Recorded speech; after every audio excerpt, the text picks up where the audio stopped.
ഗവർണറുടെ അധികാരവും കടമയും എന്തൊക്കെയെന്ന് പാഠ്യപുസ്തകങ്ങളിൽ ഉൾപ്പെടുത്തുമെന്ന് മന്ത്രി വി ശിവൻകുട്ടി. ഗവർണറുടെ ഭരണഘടനാപരമായ അധികാരങ്ങളെക്കുറിച്ച് സുപ്രീം കോടതി തന്നെ വ്യക്തമാക്കിയിട്ടുണ്ട്.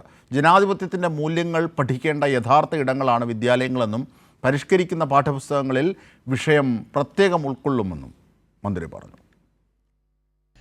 സംസ്ഥാനത്ത് ഗവർണർ നടത്തുന്ന വർഗീയവൽക്കരണത്തിന്റെയും രാജ്ഭവനെ RSS ശാഖയാക്കി മാറ്റുന്ന പ്രവണതകളുടെയും പശ്ചാത്തലത്തിലാണ് ഗവർണറുടെ ഭരണഘടനാപരമായ അധികാരങ്ങൾ പാഠപുസ്തകത്തിൽ ഉൾപ്പെടുത്താനുള്ള തീരുമാനവുമായി പൊതുവിദ്യാഭ്യാസ വകുപ്പ് മുന്നോട്ടു പോകുന്നത്.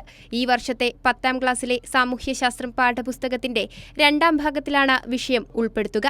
ജനാധിപത്യ മൂല്യങ്ങൾ പഠിക്കേണ്ട യഥാർത്ഥ ഇടങ്ങളാണ് വിദ്യാലയങ്ങളെന്നും മന്ത്രി പറഞ്ഞു. അല്ല, ഇപ്പോൾ ഈ ഒരു കാലഘട്ടത്തിൽ ഗവർണറുടെ അധികാരങ്ങളെല്ലാം കുട്ടികൾ അറിഞ്ഞിരിക്കേണ്ട ഒരവസ്ഥ ഉണ്ടോ തോന്നി. അതുകൊണ്ട് ഉൾപ്പെടുത്തേണ്ടതാണ്. കാരണം ഭരണഘടനയുടെ ഭാഗമാണല്ലോ എല്ലാം വരുന്നത്. പ്രത്യേകിച്ച് ഈ ഗവർണർമാരിലെ ഇപ്പോൾ ഒരുപാട് കാര്യങ്ങൾ ഇടപെടുമ്പോൾ പാഠപുസ്തകം എന്ന് പറയുമ്പോൾ 1 മുതൽ കുട്ടികളാണല്ലോ പഠിക്കുന്നത്.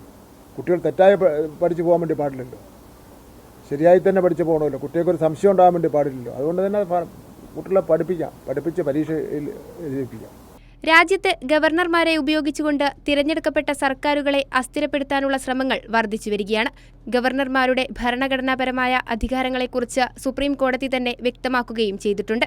ഈ സാഹചര്യത്തിൽ അടുത്ത വർഷത്തെ പരിഷ്കരിക്കുന്ന +1, +2 പാഠപുസ്തകങ്ങളിലും വിഷയം ഉൾക്കൊള്ളിക്കുമെന്ന് മന്ത്രി വ്യക്തമാക്കി. കൈരളി ന്യൂസ്, തിരുവനന്തപുരം.